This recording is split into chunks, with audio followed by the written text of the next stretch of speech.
अस्सलाम वालेकुम dear students, आज जो हम करने जा रहे हैं वो है हमारे पास एक्सरसाइज 12.2 का क्वेश्चन नंबर 3 का बी पार्ट।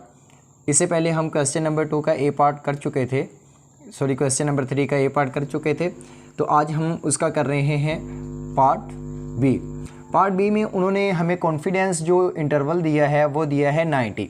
इससे पहले भी जो हमने ए पार्ट किया है उसमें भी जो इन्होंने इंटरवल दिया था, कॉन्फिडेंस इंटरवल, वो 90% ही दिया था। इसके अलावा वहाँ पे सिग्मा 3 था, लेकिन यहाँ पे उन्होंने जो सिग्मा की वैल्यू दी हुई है यानी कि वेरिएंस की वैल्यू दी हुई है वो है 1.8 मिलीलीटर।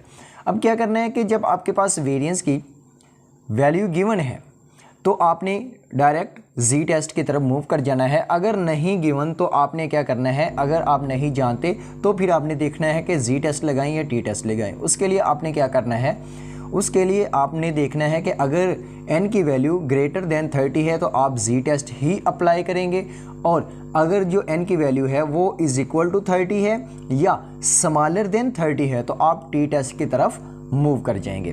तो जी टेस्ट के लिए जो इसका फॉर्मूला है वो है आपके पास x बार प्लस माइनस जी 1 माइनस अल्फ़ा ओवर 2 और वेरिएंस अंडर रूट n।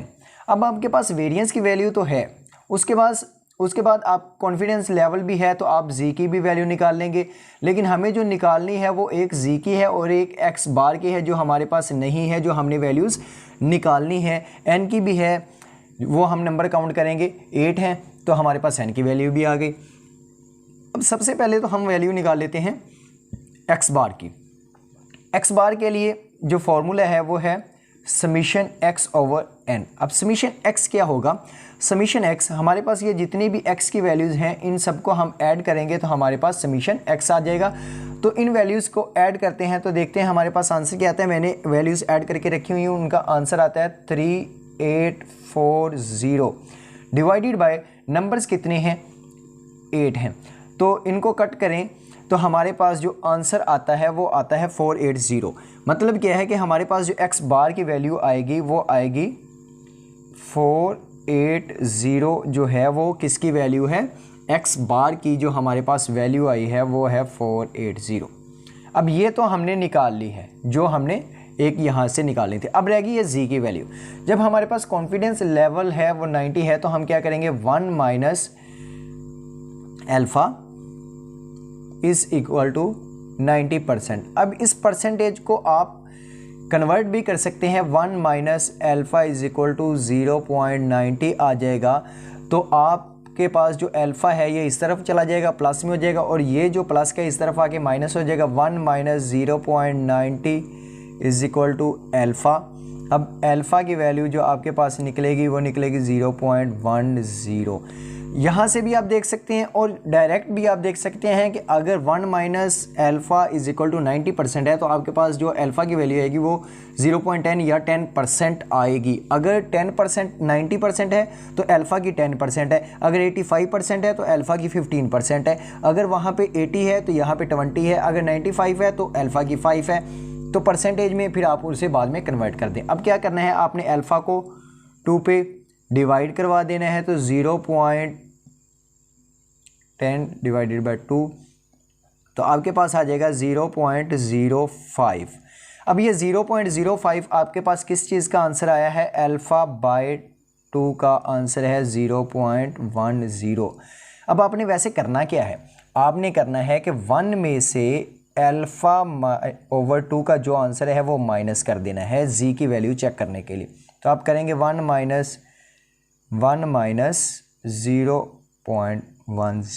तो ये आपके पास आ जाएगा 0.90। अब 0.90 आ गया है, 0.90 आ गया है, तो अब आपने इसे देखना है टेबल में। 0.90 को अगर आप टेबल में देखेंगे तो आपके पास जो z की वैल्यू आएगी, z1 minus alpha over 2 is equal to ये आएगी 1.4645। ये आपके पास किसकी वैल्यू आ जाएगी, z की वैल्यू आ जाएगी। हमें अब z की निकालनी थी और x बार की निकालनी थी, ये दोनों हमने वैल्यू से निकाल ली है। अब हम क्या करेंगे, इसका फॉर्मूला में पुट कर दें, जो कि इसका फॉर्मूला है हमारे पास x plus minus z 1 minus alpha over 2 और यहाँ पे variance over under root n। अब क्या करेंगे, प्लस x बार की जो वैल्यू है वो है हमारे पास 480 प्लस माइनस z की जो वैल्यू है वो है 1.645 और सिग्मा की वैल्यू हमारे पास है 1.8 ओवर अंडर रूट n जो है वो है 8। अब इनको क्या करेंगे, ये 1.64 को इसके साथ मल्टीप्लाई करवाएंगे, मतलब इसको सॉल्व करके जो इसका आंसर आएगा इसे इसके साथ मल्टीप्लाई करवा देंगे, तो हमारे पास जो आंसर आएगा वो आएगा 480 प्लस माइनस आंसर कराने मल्टीप्लाई करवाने के बाद 1.047। ये हमारे पास इनको सॉल्व करने के बाद आ गया। अब आपने क्या करना है, इसे एक दफ़ा प्लस कर देना है और एक दफ़ा क्या कर देना है, माइनस कर देना है। तो 480 में से जब मतलब एक दफ़ा इसे क्या करेंगे, प्लस करेंगे 1047 और एक दफ़ा 480 माइनस 1.047, ये हो जाएगा 481.047 और दूसरा हम कैलकुलेट कर लेते हैं 480 माइनस 1.047, तो ये आ जाएगा 478.953। तो माइनस वाला आपने क्या लिखना है, जो माइनस वाला आंसर होगा उसे हमेशा आपने क्या लिखना है, पहले ही लिखना है 478.953 और 481.047, ये आपके पास क्या आ गया है, आपका आंसर आ गया है। तो इंशाल्लाह नेक्स्ट हम जो करेंगे वो करेंगे क्वेश्चन नंबर 4 का ए पार्ट और उसके बाद उसका बी पार्ट। तो तब तक के लिए दे मुझे इजाज़त, खुदा हाफिज़, शुक्रिया।